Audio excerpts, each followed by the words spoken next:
Thursday afternoon chat. Your favorite artists with Jayar.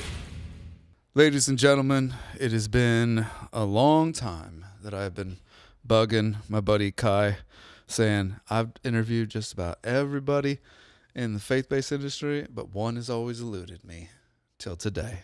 Please welcome CeCe Winans. You do the crowd. I have do a the crowd button. noise. You have a button. Yeah, Okay. I can go soft applause. I can go stadium roar. What would you like?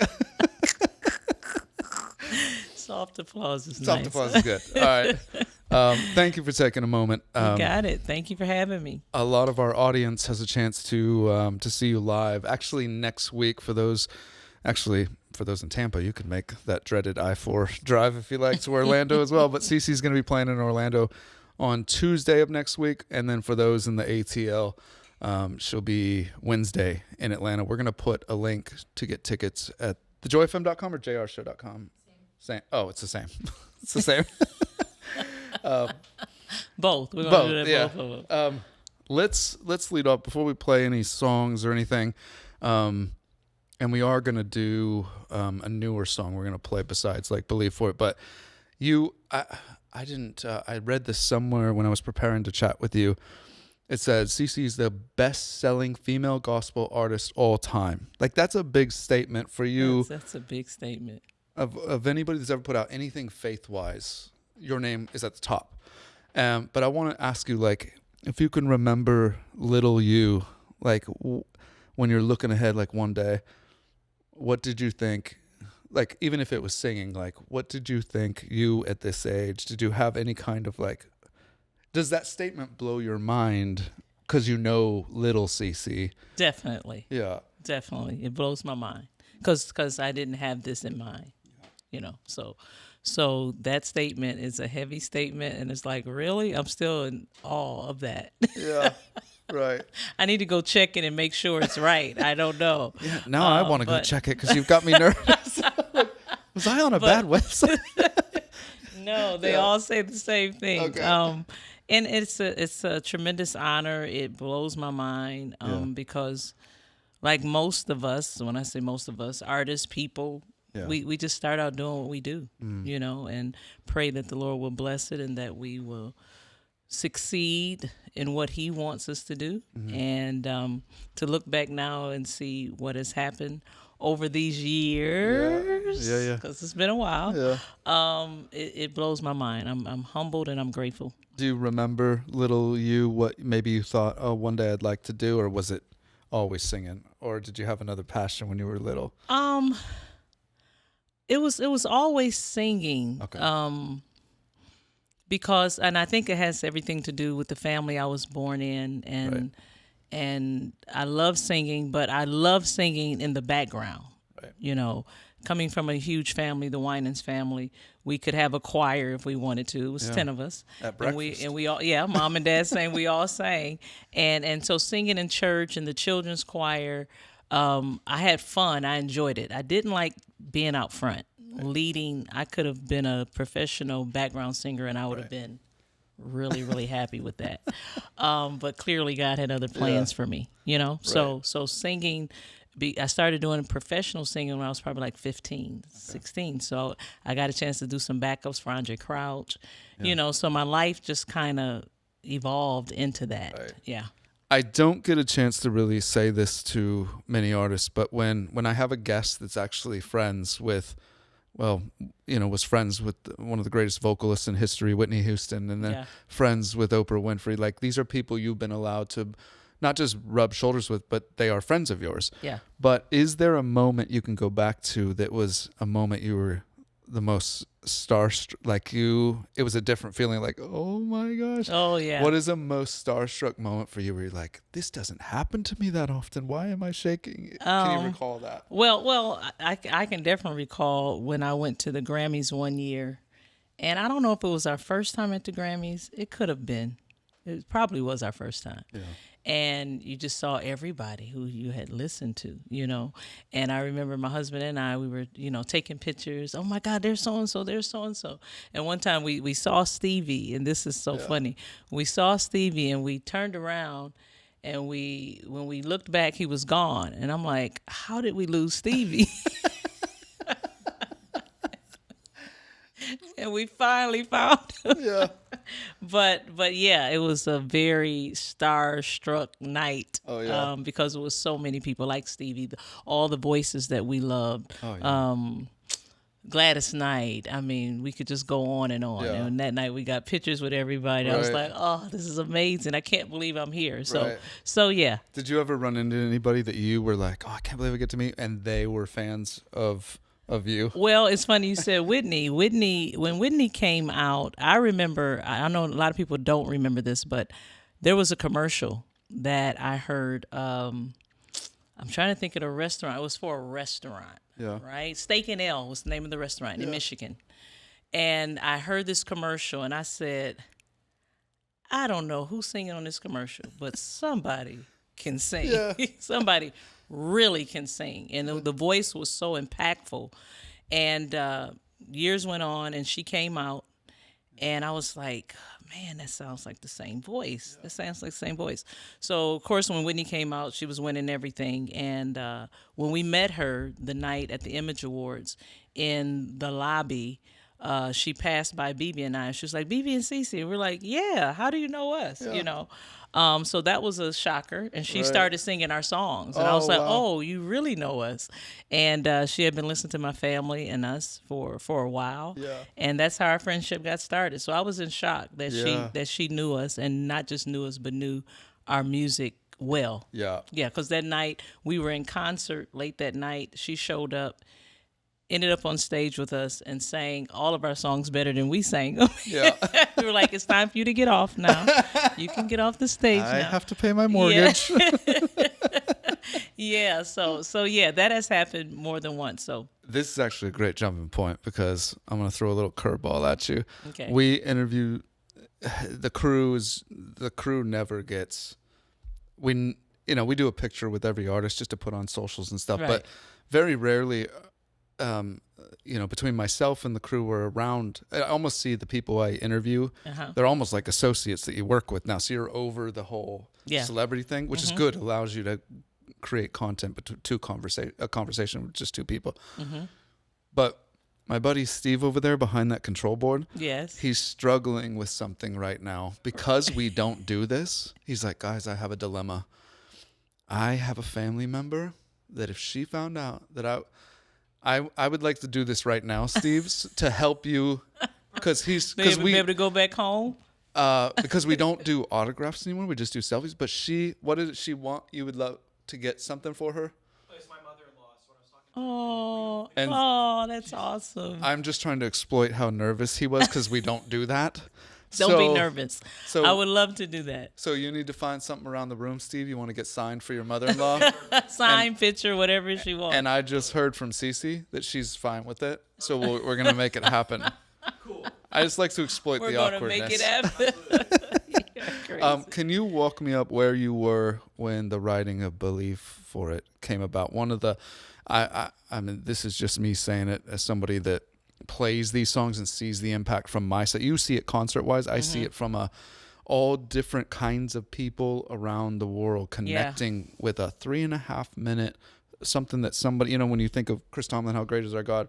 Right. When we tell the story, he's just on a porch in Texas, just like, Right. oh, this sounds good. Right. But then to see it sung in tribes in Africa with a dirt floor and where they're traveling 3 miles Amazing. and they're belted. I was in Jamaica last year and we were on our day off and we were going to go on a boat experience kind of a deal, like not in the city, but in very rural, where this woman, right next to her, people were selling alcoholic drinks so you could go out on the boat. And then there's a woman doing jerk chicken right next to that guy. And she had a speaker, old stereo that was strung together with wires where electrical was like, that doesn't look safe. But she is singing her heart out to Waymaker in the middle of nowhere. And I'm Amazing. like, these songs travel They travel. to almost like light gets into cracks that we so Believe for it, where was the Believe birth? for it, I would have to go to Kyle Lee. Kyle Lee really birthed out that song. We were almost finished with the record and we were just praying, fasting, just asking God we felt like something was missing. And we wanted we kept saying we need an anthem. We just need something. It was during the pandemic. And we just knew we needed something that would, we were praying for something that would give people faith. Seeing all the loss, seeing all the confusion, seeing all of the pain. And and so when he was actually, when you say Chris Tomlin was on the porch, Kyle called me and he was mowing his lawn. And he said the title of the song came before anything else. Oh, wow. Believe for it. And I was like, oh my God, yes. And so we just, actually Kyle, Mitch Wong, DeJuan Hill, they started working on it. And I came in really on the writing part of the end of You Said It. Yeah. I believe it is done. But it was just a song of faith. That's always my prayer when I go into the studio. Lord, what is it that people need? Mm-hmm. What is it that you want us to say? And to hear the testimonies from this song is just, it just knocks me out. It's bigger than you. It's way bigger. We knew it was bigger than all of us when we were writing it. You know, when I heard it, I was like, okay, this is it. This is what God is saying. This is what we need. Right. And it has proven to do much more than what we could imagine. You know, I was sharing with the team the other day a testimony of a woman who was at one of our concerts, and she was believing for her niece to be healed. And she was struggling believing, and she said when she heard the song, she was singing, and it's a point in the concert where I tell everybody to just lift their hands and receive the miracle, release the faith for the miracle. And her niece not only is healed, but she's playing the violin, she's singing. It was just a powerful testimony, and they weren't expecting her to live at all, you know. But it shows the power of faith. Yeah. CeCe Winans is going to be in Orlando on Tuesday night, and then Wednesday night in Atlanta. We've got ticket info up at thejoyfm.com.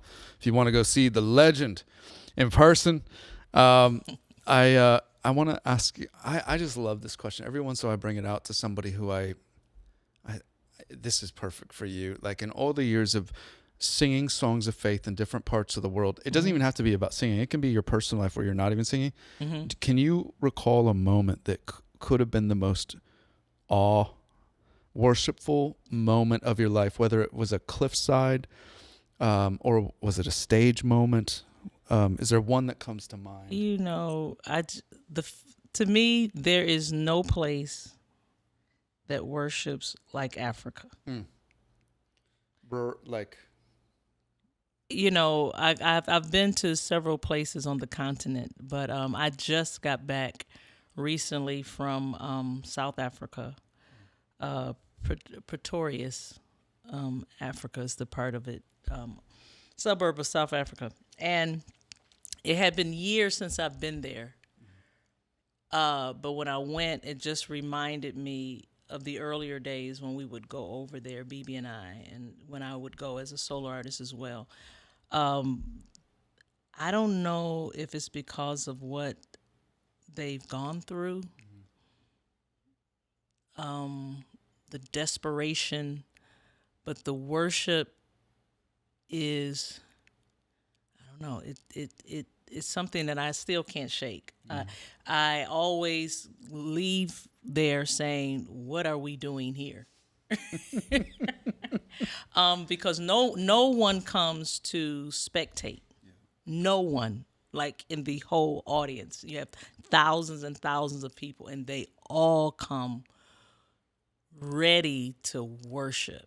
And every time I experience it, it's just like, why did y'all ask me to come? Y'all could have just came together and sang, and y'all would have been just fine. I'm always ministered to. It always takes me to a higher place of worship because they really show how to give God your all. Oh, yeah. You know? And so it's hands down, that worship experience is something that shakes me to the core. Yeah. We go to the Dominican every year, and the Dominican worship service does the same thing to me. I'm embarrassed that a week later I'm in a service and I'm holding my coffee swaying.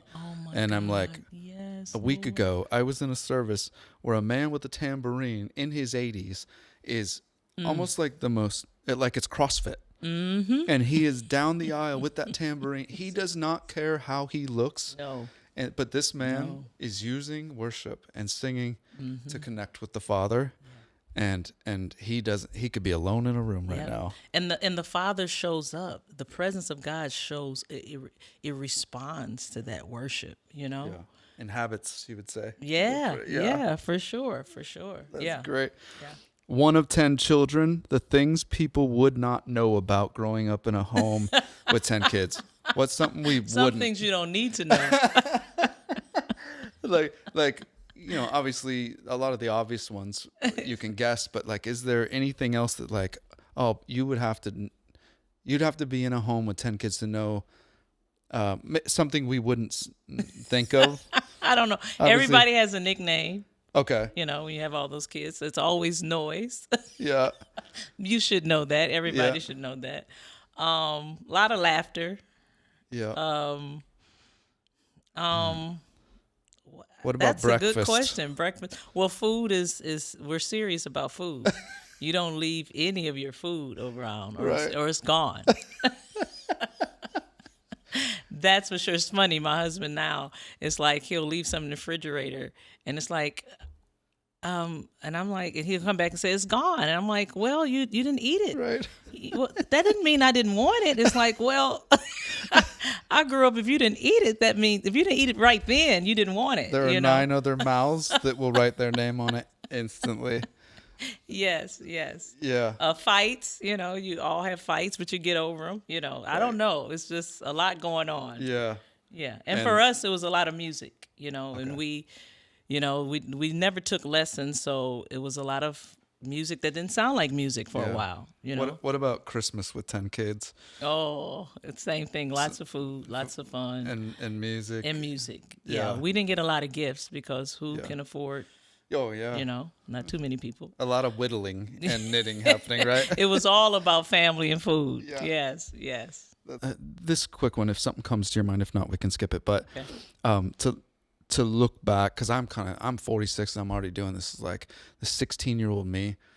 Like there are things after you go through some life, you're like, I wish I could just go back and talk to that kid. Yeah. Is there anything that you would stress to 16-year-old you if you could get a portal and go back and just whisper a little something? Well, people have asked me different stages of what I would say. What would you say to your 30-year-old self? What would you say to your 16-year-old? You used to say 15 or 16? Well, that was or it's just, it doesn't matter.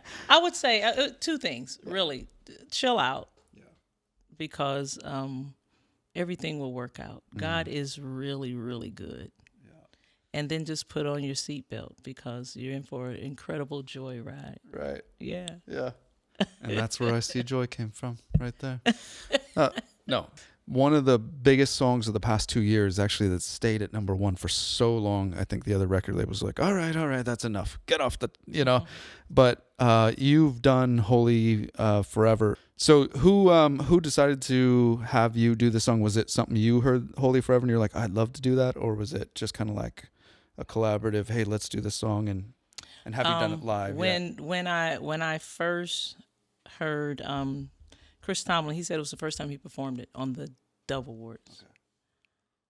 I was floored. I just felt like it was one of the most powerful songs I'd ever heard. And I think I told my sister that night, I said, I don't think people really got it. It's amazing. It's an amazing song. So I don't know when I decided I wanted to do it, but it wasn't long after that. Before it had went and did all the things that it had done. Yeah. And I did get a chance to perform it once with Jen Johnson. Oh, yeah. Because then she recorded it. And I used to listen to her recording every single night before I went out on stage during the tour. Because that's when hers came out as well. So I love both of the recordings, and it's just so powerful. It just ministers to me. It reminds me of who God is and what he deserves. And whenever we line up with what heaven's doing, we're doing the right thing, right? And so I told, well, actually, when I went to Bethel and sang with Jen Johnson, I told her, I said, man, I love this song. And she said, you should do it. And then she texted Chris, and they were like, she should do it. And I was like, all I needed was permission. When CeCe Winans calls and says, I want to do your song, you're like, okay, okay.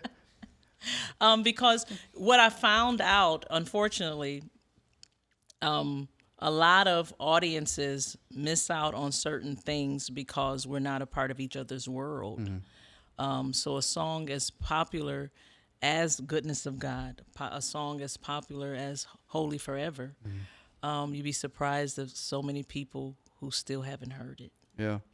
And to see what has happened in the lives of those who have heard it because of me doing it is pretty awesome. It's so funny you say that because a song that comes to mind is that How He Loves, John Mark McMillan.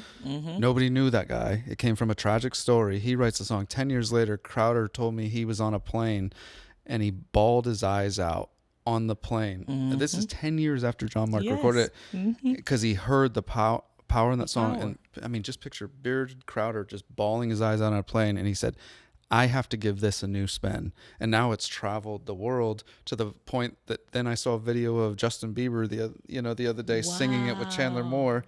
And Bieber's just like worshiping How He Loves. And just to know that song came from tragedy, from an unknown kind of artist to Crowder crying on a plane to Chandler. Songs are amazing. Yeah. Music is amazing. It's powerful. And it will always breathe life. That's the beauty of gospel music. That's the beauty of what we do, is that it's supernatural, you know, and it never gets old. So that's awesome. Do you still get out into? He probably when I'm in Orlando. Is it more about I've got a friend here during the day before sound check? Do you still get out and about to go see friends? No, absolutely not. Let's get this done and get home.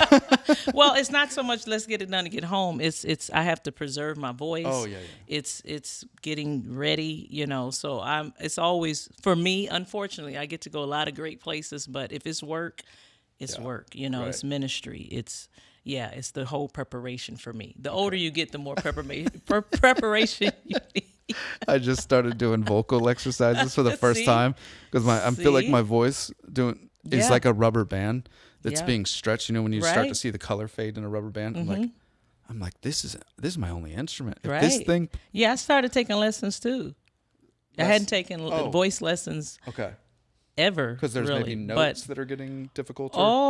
Yes, your breathing and the notes, and then I don't know what all causes it. Time is cruel, isn't it? Look at my belly, CeCe. Time is really cruel. Time is awesome. What he say? He's blaming that on time, not the ice cream he ate Not last the ice cream. Right, it's time and something else, right? Time and a half gallon of ice cream. Those two, when they collide, is like a tornado hitting a volcano. That's funny. Let's end with a little, what we call this the birthday buddy battle, where we take your birthday, or my guest's birthday, and we go find the top 3 celebrities that were born on your day. Okay. And we go find my top 3 celebrities, and we let the audience decide on Instagram and Facebook who's got the strongest list. So what is your birthday's October 8th? October 8th. Okay. If you could play your weakest card first against my weakest card, and then we'll work up to the ace and your strongest. Man, okay. To your best, because it's going to be the audience that says. The audience might. In the comments on Instagram and Facebook, they're going to see your 3 and my 3, and they're going to say who had the strongest list. Okay. So who is your third card you'd like to play here? Sigourney Weaver, the actress. Sigourney Weaver. Yes, the actress. My third is Rachel Platten. She's a singer that had "This Is My Fight Song, Take Back My Life." Okay, we both don't know our third card. I think no. You know that one? I think did I win? Well, it's the overall. It's the overall. Okay, it's no so, winner yet. Yeah, okay. Who is your second? Wow, it's kind of tight. Matt Damon. Oh. The guy we've spent billions of dollars rescuing from different planets and all over the world. That's a strong name. I've got Busta Rhymes at number 2. So, these lists, they'll never belong on a Sigourney Weaver, Busta Rhymes on the same list. Okay, yes. Who's the ace in your hole here? Bruno Mars. Oh wow, that's gonna be tough to beat. I've got Cher. Oh, I love Cher. I love Cher. Okay, so Cher, Busta Rhymes, Rachel Platten for me, and you've got Bruno Mars, Matt Damon, and Sigourney Weaver. All right, we'll put so people will see their faces and their name, your side and my side, and then they'll just put who had the strongest list, and people end up fighting in the comments. So the people. Yeah, will you do and that. I. Don't Okay, need to so we strain love them all. We love them all. Yes. Or there's some we don't. like you can't choose. There's been some ones where it's like, oh man, that guy was born on my birthday. I don't even want to mention that. No, that's a pretty good list. Yeah, both lists. You can see CeCe in Orlando on Tuesday, and that's not just for our Orlando peeps, for all of Tampa Bay. You want to head over on Tuesday night and see CeCe, and then for those in Atlanta, Wednesday night we have ticket info. We're gonna put a link on the socials too. We can put a link. Okay, so anywhere you find the Jayar Show, jarshow.com or Facebook and Instagram. It has been a long time coming. Thank you for taking time, and God bless you and everywhere you go. Thank you. Thank you. The Thursday Afternoon Chat. Your favorite artists with Jayar.